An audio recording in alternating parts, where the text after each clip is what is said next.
Hi, my name is Rina May Virgo, and my topic is about aggregate demand and supply.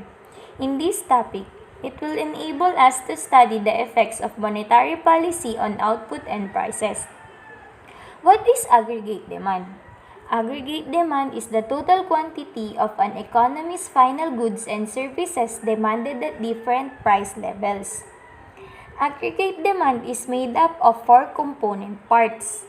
These are the consumer expenditure, the plant investment spending, the government spending, and the net exports. Consumer expenditure is the total demand for consumer goods and services. Planned investment spending is the total planned spending by businesses firms on new machines, factories, and other inputs to production, plus planned spending on new homes.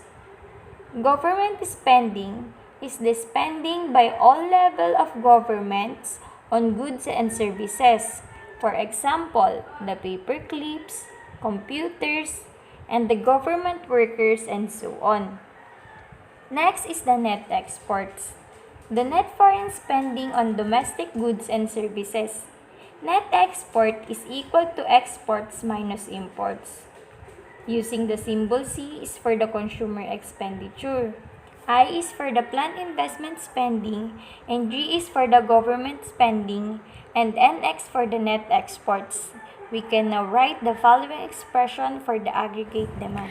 These are the factors that shift the aggregate demand curve: the money supply, the government spending, the taxes, the net exports, the consumer optimism, and the business optimism. For a given price level, a rise in the money supply causes the real money supply to increase, which leads to a decline in the interest rate, an increase in investment and net exports, and an increase in the quantity of aggregate demand, shifting the aggregate demand curve to the right from aggregate demand 1 to aggregate demand 2. Next is aggregate supply.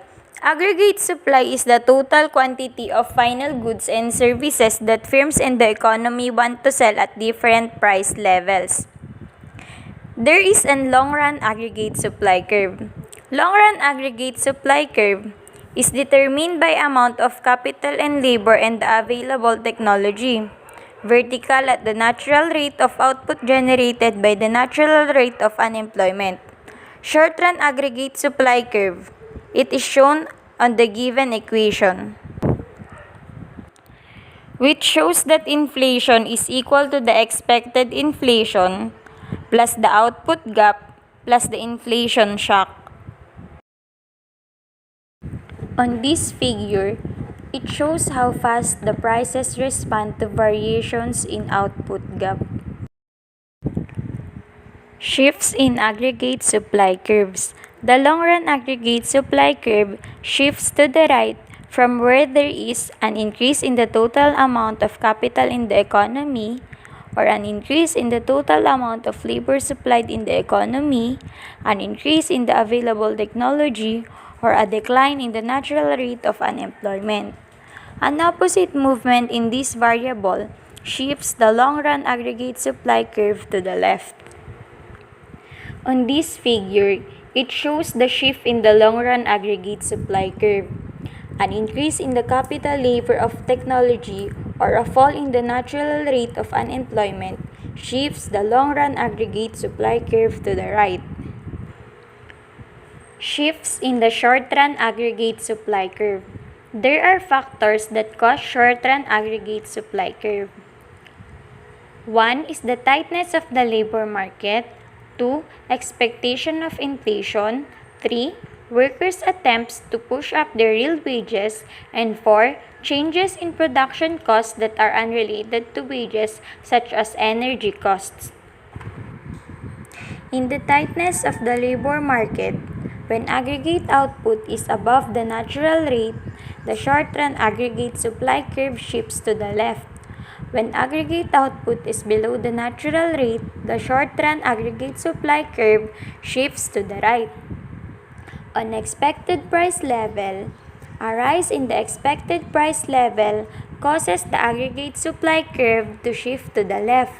The greater the expected increase in price level, the larger the shift. On wage push, a successful wage push by workers will cause the aggregate supply curve to shift to the left. On changes in production cost unrelated to wages, a negative supply shock that rises production cost shifts to the aggregate supply curve to the left. A positive supply shock that lowers production cost shifts the aggregate supply curve to the right. On this figure, it shows the shift in the short-run aggregate supply curve from changes in expected inflation and price shocks, which a rise in expected inflation or a positive price shock shifts the short-run aggregate supply curve upward. This figure shows the shift in the short-run aggregate supply curve from a persistent output gap. A higher output gap leads to an increase in inflation, causing movement from point 1 to point 2 on aggregate supply 1. A persistent output gap increases expected inflation and shifts the aggregate supply curve upward until aggregate output returns to its potential level. Equilibrium in aggregate supply and demand analysis. The equilibrium level of aggregate output and the price level will occur at the point where the quantity of aggregate output demanded is equals to the quantity of aggregate output supply. However, in the context of aggregate supply and demand analysis, there are two types of equilibrium, the short run and the long run. We can now put the aggregate demand and supply curves together to describe general equilibrium in the economy, when all the markets are simultaneously in equilibrium. On this figure, equilibrium occurs at the point E at the intersection of the aggregate demand curve AD and the short-run aggregate supply curve AS. Adjustment to long-run equilibrium in aggregate supply and demand analysis. On Figure A, it shows the initial short-run equilibrium above potential output. Excess tightness in the labor market increases the expected inflation and shifts the aggregate supply curve upward until the economy returns to the potential level of output. On Figure B, initial short-run equilibrium below potential output. The excess stock in the labor market decreases expected inflation and shifts the aggregate supply curve downward until the economy returns to the potential's level of output. Changes in the equilibrium caused by the aggregate demand shocks. With an understanding of the distinction between short-run and long-run equilibria, you are now ready to analyze what happens when an economy's aggregate demand curve shifts. This figure depicts the effect of a rightward shift in the aggregate demand curve due to the positive demand shocks, an increase in the money supply, an increase in government spending, an increase in net exports, a decrease in taxes, or an increase in the willingness of the consumers and businesses to spend because they become more optimistic. When the aggregate demand curve shifts rightward to AD2, the economy moves to point 1, and both output and the price level rise. However, the economy will not remain at point 1 in the long run because output at Y1 is above the natural rate level. Wages will rise, increasing the cost of production at all price levels, and the short-run aggregate supply curve will eventually shift leftward at AS2, where it finally comes to rest. The economy equilibrium thus slides up the aggregate demand curve from point 1 to point 2, which is the point of long-run equilibrium at the intersection of AD2 and the long-run aggregate supply curve, long-run aggregate supply at Y. Changes in equilibrium, aggregate supply shocks. The aggregate supply curve can shift from temporary supply shocks, in which the long-run aggregate supply curve does not shift, or from permanent supply shocks, in which the long-run aggregate supply does shift. Temporary supply shocks. When the temporary shock involves a restriction in supply, we refer to this type of supply shock as a negative supply shock, and it results in a rise in commodity prices. A temporary positive supply shock shifts the short-run aggregate supply curve downward and to the right, leading initially to a fall in inflation and a rise in output. In the long run, however, output and inflation will be unchanged.